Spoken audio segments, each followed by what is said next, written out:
जरा सोचो, वो समय जहां वैज्ञानिकों ने यह डिक्लेयर कर दिया है कि पूरी दुनिया नेचुरल डिजास्टर की वजह से खत्म होने वाली है, सिर्फ लोगों के पास कुछ ही घंटे बचे हैं। तो आखिरकार आखिरी मोमेंट में लोग क्या क्या करेंगे और किस तरीके की पागलपंती चारों तरफ घटने वाली है। इस एडवेंचरस कहानी की शुरुआत होती है भविष्य का वो समय दिखाते हुए जहां आसमान से कई सारे एस्टेरॉयड पृथ्वी पर गिरते जा रहे थे। उनमें से कुछ एस्टेरॉयड इतने ज्यादा बड़े थे कि वह जमीन पर गिरकर काफी दूर तक तबाही मचाते हैं। अब इन्हीं सारी तबाही की वजह से चारों तरफ प्रदूषण फैलता जा रहा था। अब जब एस्टेरॉयड इतनी तेजी से जमीन पर टकराते हैं तो उससे एक सोलर फ्लेयर बनती है जो पूरी आग की लपटों से घिरी हुई थी। यह आग की लपटें एकदम तूफान की तरह आगे बढ़ रही होती है और सामने जो भी चीज आती है उसे डिस्ट्रॉय कर देते हैं। भले ही इनकी स्पीड काफी कम है, लेकिन अंदाजा लगाया जा चुका था कि यह कुछ ही घंटों के अंदर पूरी पृथ्वी को खत्म कर देगी। इस पूरी तबाही का मेन स्पॉट नॉर्दर्न अटलांटिक में होता है, यानी यह उस जगह से सीधा ऑस्ट्रेलिया की तरफ बढ़ रहा था। वैज्ञानिकों से लेकर बड़े बड़े रिसर्चर्स ने हर एक मुमकिन कोशिश कर ली, लेकिन इस नेचुरल आपदा से बच पाना एकदम नामुमकिन लग रहा था। तो इसीलिए अब डिक्लेयर कर दिया गया कि हमारे पास सिर्फ कुछ ही घंटे बचे हुए हैं। इन बचे हुए समय में हमें अपनी जिंदगी जिस हिसाब से जीनी है वह जी लें, वरना इसके बाद तो वो नेचुरल डिजास्टर्स हमारी जान ले ही लेंगे। तो इससे अंदाजा लगाया जा सकता है कि उन आखिरी घंटों में लोग किस तरीके से पागल हो रहे होंगे। न कोई सरकार, न कोई रूल रेगुलेशन और ना ही कोई इंसानियत बची होगी। सारे लोग सिर्फ अपनी आखिरी इच्छाओं को पूरी करने की कोशिश करते हैं। अब हमें ऑस्ट्रेलिया में मौजूद जेम्स नाम का एक आदमी दिखाया जाता है। वह तो अपनी वाइफ जोई के साथ मौजूद था और उन दोनों को भी पता होता है कि सब डिस्ट्रॉय होने वाला है। इसीलिए उन दोनों ने डिसाइड किया था कि इन आखिरी पलों में वह अपने साथ टाइम स्पेंड करेंगे। सबसे पहले जेम्स और जोई तो एक दूसरे के साथ अच्छी तरीके से प्रजनन करते हैं और कुछ घंटों तक वो बातें ही करते रह गए। लेकिन अब जेम्स, जिसे और भी ज्यादा चीजें करनी थी, वो अब उस जगह से जाना चाहता था शहर की तरफ। एक्चुअल बात यह होती है कि जेम्स को पार्टी में बहुत ज्यादा मजा आता है, तो अपने आखिरी बचे हुए समय में वह पार्टी में एंजॉय करना चाहता है। यह बात जब उसने जोई को बताई तो जोई थोड़ा इमोशनल हो जाती है। जोई ने अपनी इच्छा को जताते हुए जेम्स से यह कह दिया कि इस आखिरी मोमेंट पर वो तुम्हारे साथ बिताना चाहती है, इसीलिए तुम कहीं मत जाओ। लेकिन जेम्स अपनी जिद पर अड़ चुका था। उसे उस जगह पर किसी भी हालत में पहुंचना है, क्योंकि उसका एक्चुअल रीजन है पार्टी में मौजूद उसकी दूसरी गर्लफ्रेंड यानी जेम्स अपनी वाइफ पर चीट कर रहा है और इस आखिरी मोमेंट में वह वहां जाएगा। कई बार रोकने पर भी जेम्स जब नहीं रुकता तो जोई कह देती है कि वह प्रेग्नेंट है। अब यह सुनकर तो जेम्स भी एकदम चौंक गया, लेकिन अब इतने बचे हुए समय में इन सब का कुछ फायदा नहीं है। जेम्स ने फिर भी शहर की तरफ पार्टी में जाने का डिसाइड कर लिया था। जोई भी एक मोमेंट के बाद उसे नहीं बोलती और चले जाने के लिए कहती है, क्योंकि जोई ने तो अपना अंत एक्सेप्ट कर लिया है। चाहे कुछ भी हो, अब सबको मरना ही है। जेम्स एकदम फ्रस्ट्रेटेड वे में सीधा कार के अंदर बैठता है और निकल जाता है। वो तो लगातार ड्रिंक करता जा रहा था और वह हद से ज्यादा हो गई होती है। जेम्स यही सोच रहा था कि अगर वह नशे में रहेगा तो उसे मरने का दर्द नहीं महसूस होगा, और वह पार्टी में भी इसलिए जा रहा था ताकि वह अपनी गर्लफ्रेंड के साथ मजे कर सके और नशे करे। उसे बिल्कुल भी दर्द नहीं झेलना था मरने के दौरान। अब हमें आसपास का सीन दिखाया जाता है जहां सभी लोग एकदम पागल से हो गए थे। ना कोई रूल्स रेगुलेशन होती है और ना ही कोई इंसान दूसरों के प्रति अच्छा सोच रहा था। जिसके मन में जो भी फैंटेसीज थी और जो आखिरी मोमेंट में उन्हें चीजें करनी होती हैं, वो सब बेखौफ कर रहे थे। कई सारे लोग तो एक दूसरे को मारते भी हैं और अपना गुस्सा निकालते हैं। जैसे जैसे गाड़ी आगे बढ़ते जा रही थी, सड़कों पर कई सारी डेड बॉडीज गिरी होती हैं। यानी उन चीजों का इतना खौफ लोगों के मन में भर गया था कि वह शैतान से कम नहीं लग रहे थे। लोग तो सड़क पर चाकू लेकर घूमते हैं और जिसे मन आता है उसे मार देते हैं। यहाँ तक कि उन लोगों ने बच्चों को भी नहीं छोड़ा। चारों तरफ इतना कॉटिक माहौल हो चुका होता है कि कोई भी इंसान शांति से रह नहीं सकता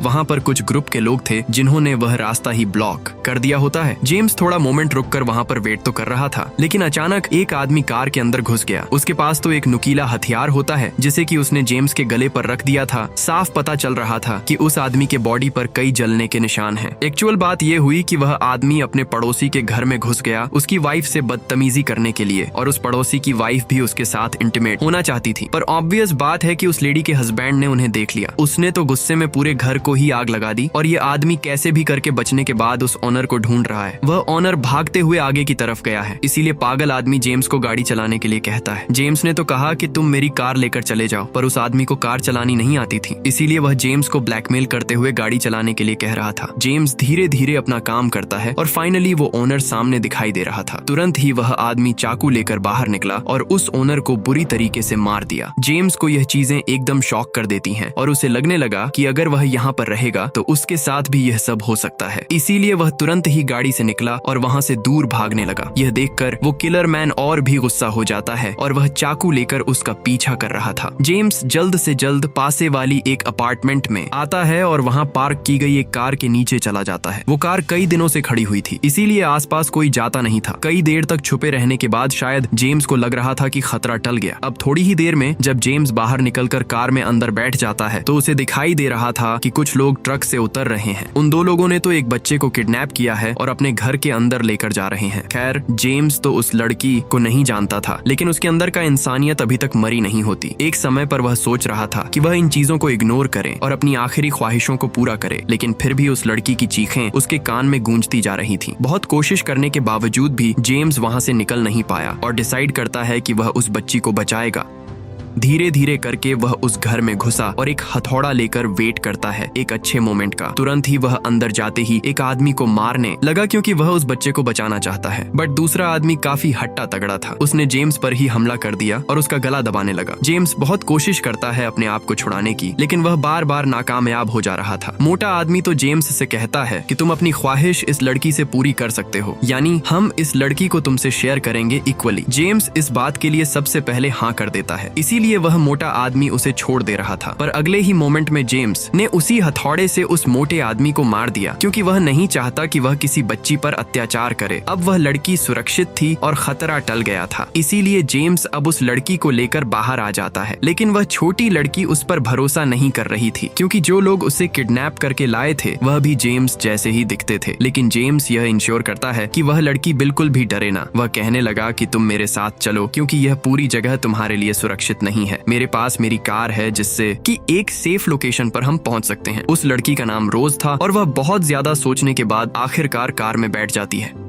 अब जेम्स के पूछने पर रोज अपने फैमिली मेंबर्स के बारे में बता रही थी कि वो अपने डैड के साथ रहती है। जब पूरी दुनिया तबाह होने की बात पता चली तो उसके डैड और वह एक जगह पर मिलने वाले थे, यानी उसके आंट के घर पर। इसीलिए अब वह अपने घर से सीधा निकल पड़े थे उनके घर जाने के लिए। बीच रास्ते में उनकी कार का पेट्रोल खत्म हो गया, इसीलिए वह भराने के लिए जैसे निकले तो ये दोनों आदमी रूस को किडनैप करके यहाँ लेकर आ गए। रूस को किसी भी हालत में अपने फादर के पास पहुंचना था, लेकिन रोज के फादर ने एक और इंस्ट्रक्शन दिए थे कि अगर कभी वह उससे दूर हो जाए तो सीधा शहर के दूसरी तरफ यानी उनके आंट के घर पर आना। उनके पूरे खानदान के लोग वहीं पर जमा होने वाले हैं अपने आखिरी समय में। यानी कि रोज साफ कह रही थी कि उसे दूसरी तरफ जाना है शहर के। बट जेम्स यहाँ एकदम प्रॉब्लम में आ गया क्योंकि उसे तो पार्टी एरिया में जाना है जो उस जगह के एकदम अपोजिट है। अब जेम्स यहाँ आखिरी समय में अपनी फैंटेसीज पूरी करें या फिर रोज को उसके घर पर छोड़कर आए। ऊपर से कार के अंदर इतना ज्यादा फ्यूल भी नहीं बचा हुआ है कि वो ट्रैवल कर सकता है। बहुत ज्यादा सोचने के बाद जेम्स ने आखिरकार यह डिसाइड किया कि सबसे पहले वो उस स्पॉट पर जाएगा जहां पर रोज को उन दोनों बदमाश आदमियों ने किडनैप किया था। हो सकता है कि रोज के फादर अभी भी उसकी तलाश वहां पर जारी रख रहे हों। जेम्स तुरंत ही रोज को लेकर उस कार की मदद से स्पॉट पर पहुंच जाता है। आसपास देखने पर वहां कोई भी नहीं दिखाई दे रहा था और अब तो फ्यूल भी इतना कम हो चुका है कि वह आगे नहीं बढ़ सकते। रोज कह रही थी कि अब फादर नहीं मिल रहे हैं तो उसे अपनी आंट के घर पर जाना है। जेम्स तो यहाँ पर साफ मना कर दिया कि ऐसा पॉसिबल नहीं है। वह चिंतित इसीलिए भी था क्योंकि रोज को ऐसे खुला छोड़ देना खतरे से खाली नहीं है। लेकिन जेम्स उसके लिए अपनी फैंटेसीज को खत्म नहीं कर सकता, इसीलिए वह सारे डिसीजंस रोज पर ही छोड़ देता है क्योंकि उससे जितना हुआ उसने कर दिया। अगर रोज को अकेले रहना है तो वो यहाँ पर रहे। जेम्स को इससे कुछ फर्क नहीं पड़ता। जेम्स जैसे ही आगे बढ़ता है तो रोज को काफी डर लगने लगा, इसीलिए वो सीधा जेम्स के पीछे भाग जाती है। थोड़ी देर के अंदर ही जेम्स रोज को लेकर अपनी बहन के घर पर पहुंचा। मेन डोर पूरी तरीके से लॉक था, इसीलिए वह घूमकर दूसरी तरफ से जाते हैं। अब जैसे जैसे वह अपनी बहन को आवाज दे रहा था तो कोई रिस्पॉन्ड तो नहीं करता, लेकिन सीढ़ी पर पानियों के कई सारे धब्बे थे। अब यह देखकर जेम्स को कुछ शक होने लगा कि यहाँ कुछ गड़बड़ है। उसने तुरंत ही रोज को एक कमरे में जाने के लिए कहा और धीरे धीरे एकदम चौकन्ना होकर वह ऊपर की तरफ चढ़ता है। लेकिन जब उसने बाटअप का एरिया देखा तो एकदम दंग रह गया क्योंकि वहाँ पर उसकी बहन और हस्बैंड की डेड बॉडी मौजूद थी। देखकर लगता है कि किसी और ने उनकी जान नहीं ली बल्कि उन्होंने खुद यह सब किया है। इससे भी ज्यादा चौंकाने वाली बात होती है कि बाहर की तरफ 3 ग्रेव मौजूद थे। यह जेम्स की बहन के बच्चे ही होते हैं जिन्हें कि उन्होंने मार दिया। यानी उनके अंदर बिल्कुल हिम्मत नहीं बची थी इस पूरे समय को सरवाइव करने का, तो उन्होंने यही ठीक समझा और सभी की जान ले ली। अब जेम्स को जब यह सच्चाई पता चली तो वह उसे एक्सेप्ट नहीं कर पा रहा था।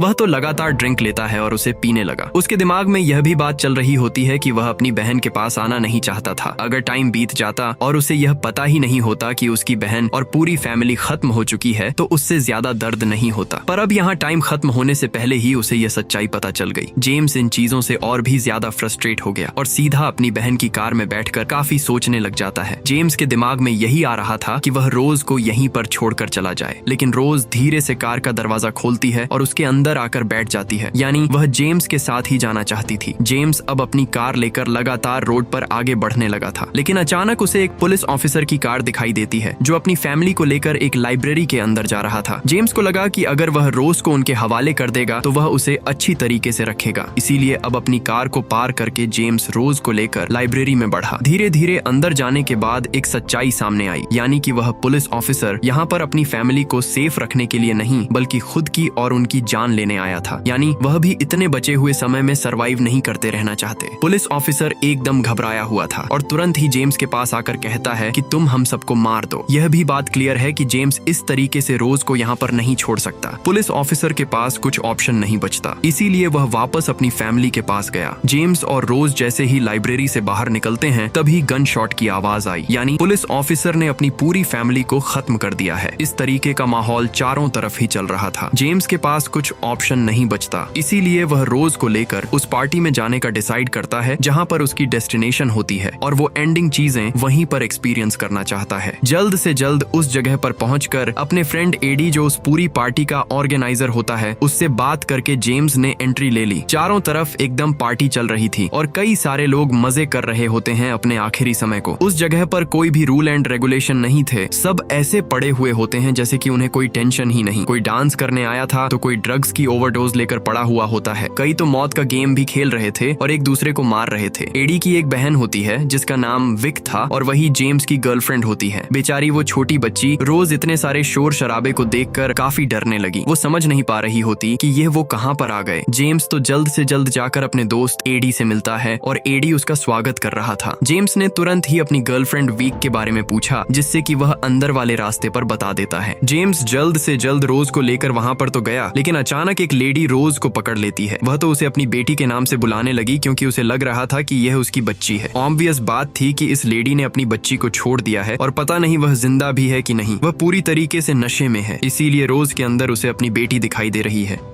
जेम्स वहां पर पहुंच जाता है और जल्द से जल्द उस लेडी से रोज को अलग करता है। फिर बाहर की तरफ फाइनली उसे विक मिल गई थी। विक के साथ वह गले लगता है और तुरंत ही अपनी फैंटेसीज पूरी करने के लिए अंदर चला जाता है। जेम्स ने रोज को वहीं पूल के पास छोड़ दिया था। जल्द से जल्द रूम में जाने के बाद जेम्स और वी काफी सारे नशे करते हैं, लेकिन जेम्स का पता नहीं क्यों मन ही नहीं कर रहा था। अब तक उसने इतनी सारी खौफनाक चीजें देख ली होती हैं कि कुछ उसे सहन ही नहीं हो रहा था। इनफैक्ट उसकी बहन और उसकी पूरी फैमिली खत्म हो गई है। विक जब उसे जोर जबरदस्ती करती है तो जेम्स एकदम उदास होकर उसे भी यह बात बताता है, यानी कि उसकी बहन और उसकी पूरी फैमिली मर गई। लेकिन विक को इससे कुछ फर्क नहीं पड़ता था क्योंकि वो लोग उसे कुछ नहीं लगते थे। उसने तो जेम्स से साफ कह दिया कि मुझे अपनी फैंटेसीज पूरी करनी है, मुझे तुम्हारी थिंकिंग से कुछ फर्क नहीं पड़ता। जेम्स इस बात से एकदम से उदास हो गया और अपनी वाइफ के बारे में सोचने लगा, क्योंकि यह वैसी ही फीलिंग होती है जब उसकी वाइफ ने कहा था कि वह प्रेग्नेंट है और जेम्स ने उसकी सारी बातों को इग्नोर कर दिया। सेम ऐसा ही विक कर रही होती है उसके साथ। विक तो अब कई सारी बातें करने के बाद जेम्स को एक बंकर के अंदर लेकर आती है। ये बंकर उसके भाई एडी ने मिलकर बनाया है, जहाँ पर सरवाइव करने के सारे सामान हैं। अगर स्टॉर्म पूरी तरीके से सबको खत्म कर भी देगा तो भी वह सब यहाँ पर सुरक्षित रहेंगे। कई सालों तक खाने पीने के सामान हैं और यहाँ पर वह सरवाइव करके रह सकते हैं। लेकिन जेम्स, जो कि प्रैक्टिकल चीजों पर बिलीव करता था, वो विक को साफ समझा देता है कि तुम जमीन से कितनी भी गहराई पर बंकर बना लो, वो तूफान इतना बड़ा है कि कई किलोमीटर तक उसे डिस्ट्रॉय कर देगा और पृथ्वी पर मौजूद कोई भी इंसान बचने नहीं वाला। सच्चाई भले ही कड़वी थी, लेकिन विक इसे एक्सेप्ट नहीं करती और जेम्स को ही उल्टा बोलने लगती है। अब यहाँ बाहर की तरफ हमें रोज को दिखाया गया, जो कि एकदम पैनिक हो चुकी थी। पता चला कि वही अनजान औरत उसके पास आ चुकी है और उसके पास एक गोली है और वह लिटरली रोज को वह खिला रही होती है। रोज को इस बारे में कुछ पता नहीं था और उसने वह गोली खा ली। धीरे धीरे गोलियों का असर होने लगा और रोज पूरी तरीके से मदहोश होने लगी और रोज को तो बिल्कुल भी होश ही नहीं था। यानी उन बेकार लोगों ने एक छोटी बच्ची को उन चीजों में शामिल कर लिया है। वहीं दूसरी तरफ जेम्स लगातार विक से बात कर रहा था कि यह अंडरग्राउंड एरिया तुम्हें सुरक्षित नहीं रख सकता। जमीन के कितनी भी गहराई तक गड्ढे खोदकर कैबिनेट बना लो, लेकिन उस आपदा से कोई नहीं बचा सकता। ये चीजें अब विक को बहुत ही ज्यादा गुस्सा दिला देती हैं, क्योंकि एक तो पहले से ही वह बहुत ज्यादा डरी है और उसके भाई ने उसे झूठी होप दी, और यहाँ जब जेम्स उसे रियलिटी बता रहा है तो उसे बहुत ही ज्यादा गुस्सा आ रहा है। विक को तो यह भी पता चल गया कि जेम्स यहाँ पर सिर्फ रोज नाम की उस लड़की के लिए आया है। वो उसे लेकर उसकी आंट के घर पर जाने वाला है, इसीलिए अब विक उसे ब्लैकमेल करने लगी कि सबसे पहले वह मर जाएगी और फिर उसे मार देगी। थोड़ी ही देर में विक का भाई एडी वहाँ पर आ जाता है और अपनी बहन को रोते हुए देखता है। विक ने उसे सब बता दिया कि कैसे जेम्स उसे दुखी करके जा रहा है, तो इसीलिए एडी अब बहुत ही ज्यादा गुस्से में जेम्स के पीछे आता है। बाहर निकलने के बाद जेम्स कैसे भी करके रोज के पास चला गया। वो अजीब सी लेडी रोज के साथ उल्टियां कर रही थी उस अनजान नशे वाली गोली की वजह से। जेम्स ने तुरंत ही उस लेडी को दूर हटाया और रोज को अपने साथ लेकर आगे बढ़ने लगा। पर अब चारों तरफ सभी लोग अभी भी पार्टी कर रहे थे, लेकिन एडी अब सामने आकर गन ले लेता है और जेम्स को पॉइंट आउट कर देता है। ऑब्वियस बात है कि इस समय पर लोगों की जान लेना एकदम आम बात थी, तो इसमें चौंकने जैसा कुछ नहीं होगा कि उनके पास गन है और वह किसी को शूट कर दे। लेकिन विक उस मोमेंट पर एडी को रोक है। उसने अपने भाई सेगनली और गन की मदद से उस दूसरी लेडी को शूट कर दिया। उसने जेम्स को कुछ नहीं किया क्योंकि उसके हाथ में रोज होती है। इसे एक इशारा समझकर जेम्स तुरंत ही रोज को लेकर वहां से निकल गया। ट्रैवल करते हुए चारों तरफ की जगह एकदम सुनसान थी और उसे लंबा सफर तय करना था। इसीलिए जेम्स ट्राई करता है एक आदमी से उसकी कार छीन लेने के लिए। वो तुरंत ही कार में बैठा और चला गया वहां से अपनी मदर के घर के पास। रोज की तबीयत उस दवाई के कारण काफी खराब हो चुकी थी, इसीलिए सबसे पहले वह अपनी मदर से मदद मांगता है और वह घर के अंदर जाकर उसे मरम पट्टी करती है। जेम्स कई सालों पहले अपनी मदर से अलग हो गया था और अब जाकर उसे उसकी याद आ रही है। वह बहाना भी बना देता है कि वह यहाँ आने वाला था, लेकिन उसे कुछ इम्पोर्टेंट काम आ गए। जेम्स अपनी मरी हुई बहन और उसकी पूरी फैमिली के बारे में अपनी मदर को नहीं बताता, यह इसीलिए ताकि वह कोई टेंशन न ले। जेम्स की मदद को भी जब यह पता चला कि उसका बेटा उस छोटी लड़की की मदद कर रहा है तो वह बहुत ही ज्यादा खुश हो गई थी। लेकिन अभी भी जेम्स का यह मिशन खत्म नहीं हुआ है। थोड़ी देर बाद जल्द से जल्द वह गैसोलीन के कैनल्स लेता है और गाड़ी के अंदर रख देता है। उसे लंबा सफर तय करना था, इसीलिए वह जल्द से जल्द रोज के साथ निकल गया। कई घंटों की लगातार ट्रैवलिंग के बाद आखिरकार वो रोज की आंट के घर पर पहुंच गया होता है। उसे होप थी कि सब कुछ एकदम सही सलामत होगा, लेकिन घर के अंदर एक्चुअल में कोई भी नहीं था। जेम्स जब बाहर आकर पेड़ पौधों के पास देखता है तो हर एक कोई मरा हुआ मिला। एक्चुअल में रोज के सारे पेरेंट्स, यहाँ तक कि उसके फादर ने भी अपनी जान ले ली होती है, क्योंकि ऑब्वियसली उस आपदा को झेलने की हिम्मत किसी में भी नहीं थी। तुरंत ही वह रोज के सामने आकर कहता है कि तुम्हारे फैमिली मेंबर्स में से कोई नहीं बचा, यहाँ तक कि तुम्हारे फादर और मदर दोनों ही खत्म हो गए। रोज इन चीजों पर भरोसा नहीं कर रही थी, इसीलिए जेम्स ने उसके फादर की डेड बॉडी उसके सामने रखी। अपने फादर को मरा हुआ देखकर रोज काफी ज्यादा उदास हो गई थी। लग रहा था कि उसके जीवन में अब कुछ बचा ही नहीं है। इस तरीके से रोज को रोता हुआ देखकर जेम्स भी इमोशनल हो गया था। जेम्स तो रोज को अपने साथ चलने के लिए कहता है, लेकिन रोज कहने लगी कि मेरे फादर ने कहा था कि इन लार्ज मोमेंट में मैं उनके साथ रहूं। ये सारी चीजें जेम्स को वह बातें याद दिलाती हैं कि कैसे उसने अपनी वाइफ को अकेला छोड़ दिया। अभी भी उसके पास टाइम बचा हुआ होता है, तो उसने डिसाइड किया कि वह अपनी वाइफ के पास जाएगा। तुरंत ही जेम्स ने गाड़ी निकाली और वहां जाने के लिए निकल पड़ा। पता चला कि रोज उसका पीछा कर रही है, क्योंकि इतने समय तक टाइम स्पेंड करने के बाद वह सिर्फ और सिर्फ जेम्स के ऊपर भरोसा कर सकती है। पर जेम्स शायद इस बार बिल्कुल भी रुकने वाला नहीं था। जेम्स ने काफी तेज कार भगाई ताकि वह अपनी वाइफ के पास समय पर पहुंच जाए। उसके वाइफ की लोकेशन शहर के दूसरी तरफ होती है, यानी उसे लंबा सफर तय करना था। एक समय पर तो उसकी कार भी गर्म होकर रुक गई थी, लेकिन इस मोमेंट पर भी जेम्स रुकता नहीं। जैसे लग रहा था कि आखिरी मोमेंट वह अपनी वाइफ के साथ ही बिताना चाहता है। कई घंटों के बाद जब वह अपने कमरे में पहुंचा तो पता चला उसकी वाइफ वहां पर थी ही नहीं, लेकिन खिड़की से देखने पर उसे अपनी वाइफ किनारे पर मौजूद मिली, जो कि नदी की तरफ दूर से एक नजर मार रही होती है। तुरंत ही जेम्स अपनी वाइफ के पास भागते हुए गया और उसे एक विशालकाय फायर स्टार्म दिखाई देता है। ये वही खतरनाक आपदा थी जो उन एस्टेरॉइड की वजह से हुई है, और यह भी कंफर्म है कि उनमें से कोई नहीं बचने वाला। लेकिन जेम्स के अंदर जरा भी गिल्ट नहीं है। वह अपनी वाइफ के पास आया, जो कि शुरुआत में उसकी वाइफ उसे धक्का देकर मार रही थी, लेकिन बाद में वह दोनों एक दूसरे के गले लग गए, क्योंकि एट द एंड वही एक दूसरे के सहारा बन चुके हैं। वो फायर स्टार्म इतना ज्यादा बड़ा था कि हर एक चीजों को अपने अंदर समा लेता। तुरंत ही उसने उन दोनों को भी जलाकर एकदम खत्म कर दिया, यानी कि इस आखिरी बचे हुए पूरे शहर का सफाया हो चुका है। हमारी भी कहानी यहीं पर खत्म हो जाती है।